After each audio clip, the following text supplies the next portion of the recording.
Thank you, Mr. Secretary, for your comments on the future regulatory landscape and apparatus, and we're going to get to that in just a minute. First, I'm going to ask a couple of questions about news of the day, and then we'll go into the regulatory framework. So, Mr. Secretary, first, just about the state of the economy. We've had about a week to digest the announcements from the president, and we've seen some of the world's response. What's your message to the bank leaders here in the room about the state of the economy and the market reaction? Well, Rob, thank you for having me. And, I would say people in this room know more about the state of the economy than I do.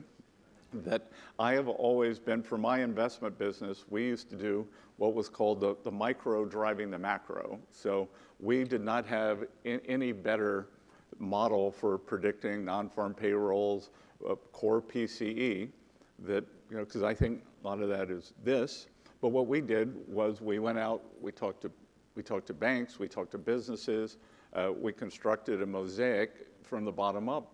And I can tell you that there is a little uncertainty, but that in general, the companies that I've spoken to, the people who have come, the CEOs who have come into Treasury, tell me that the economy is very solid. We got some very good jobs numbers last Friday. So, I think that we are in pretty good shape.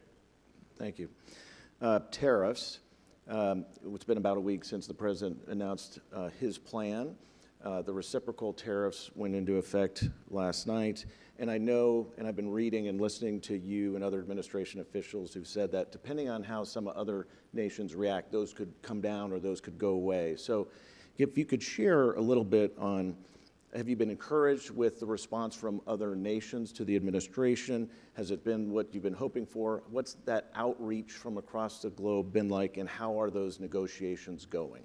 Well, Rob, I will tell you that Wednesday, after the president gave his address in the Rose Garden, as I was doing media, I was out telling other countries, don't retaliate. And I think what a lot of people are missing here is that the levels that were put out last Wednesday are a ceiling. So if you don't retaliate, that is the ceiling. So we've been overwhelmed with the response to come to DC and negotiate. So President Trump on Monday had a very good call with the Japanese Prime Minister. He had a very good call with the President of Korea yesterday. We're seeing a delegation from Vietnam. So I think we have about 70 negotiations lined up. I'm not planning on going anywhere for Easter. And I believe that I had obviously been providing advice on the tariffs, working more on the tax bill that we'll talk about.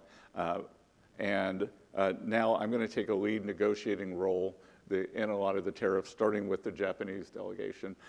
But in terms of escalation, unfortunately, the biggest offender in the global trading system is China. And they're the only country who's escalated. And I can tell the rest of the world that, I'm not sure whether it was the Prime Minister or the Economic Minister in Spain made some comments this morning, oh, well, maybe we should align ourselves more with China.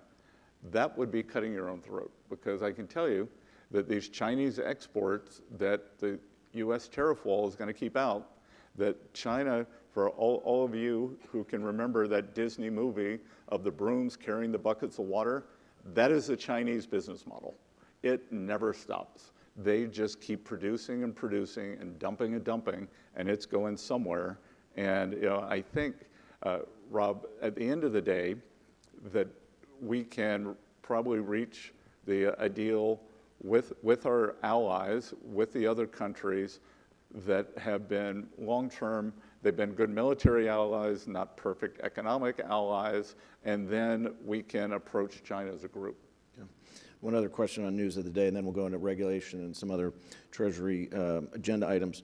So you're the point person for the President of the United States on the spending bill, the budget, and the tax bill. How are those negotiations going right now? Is this something that'll get done for the August recess? How's that going to play out? So it's going better than expected. But I may live to regret that remark. I understand you're seeing Congressman Arrington today. I would urge him for tell him that you want certainty on taxes for yourselves, for your customers. And look, the reason I came out from behind my desk, I'm not sure what a budget hawk looks like, but I see one when I look in the mirror. And one of the reasons I came out from behind my desk was this incredible fiscal, the prolificacy and irresponsibility that the last administration did, 6.7% deficit to GDP. We have never seen when we weren't at war or in a recession, and they just spent. So what we're trying to do is bring down government spending, they right-size the federal workforce, and then on the other side, as I just described, through safe, smart, and sound financial deregulation, make it possible for you all to re-leverage the private sector. So we want to deleverage the government sector, re-leverage the private sector, but we can't do it all at once. And I tell these congressmen, I tell the senators, look, our fiscal situation is a 350-pound, 2-pack a day smoker on the ICU table, and he or she is not going to get off that table and run the Ironman. And we're going to get on a treadmill. We are going to bring the deficit to GDP hopefully down by 1% every year and get it back toward the long-term target of 3.5%.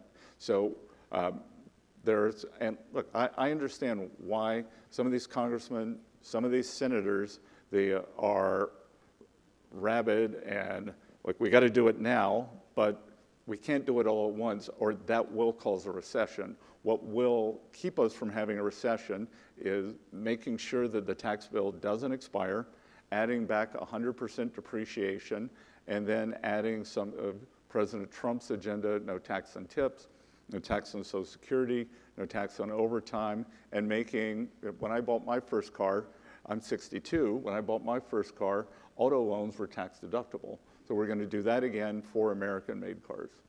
Thank you, Mr. Secretary. Now let's go segue to regulation. I was taking notes and reading the full speech behind the stage, and a couple of highlights stood out, and then I have a question for you. The important role community banks, the important and unique role community banks play in our economy, tailoring regulation, change in a culture of supervision.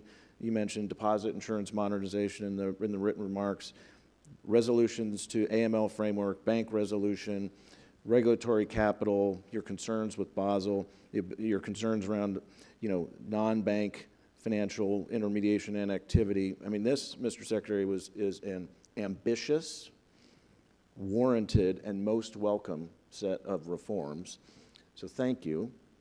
My question for you is, how are you going to go about doing all of that? That's a big, big list, and you have an incredibly important role. So what's the strategy to try to get all this done? Yes, so Rob, I was fortunate that President Trump entrusted me on behalf of him with choosing the personnel for these spots. Jonathan McKernan's here today. He's going to lead the CFPB. Jonathan Gould, I think, is about to be confirmed as head of the OCC. Travis Hill is acting at FDIC. Brian Quinez at CFTC. Mickey Bowman moving up. Everyone in this room's friend, Michael Barr, moving down. Mickey Bowman moving up. So I do believe policy's personnel, personnel's policy. So I'm just the conductor, and I got a great orchestra, and we're going to make great music. Well, we're going to be partners with you on making that music. Thank you, Mr. Secretary.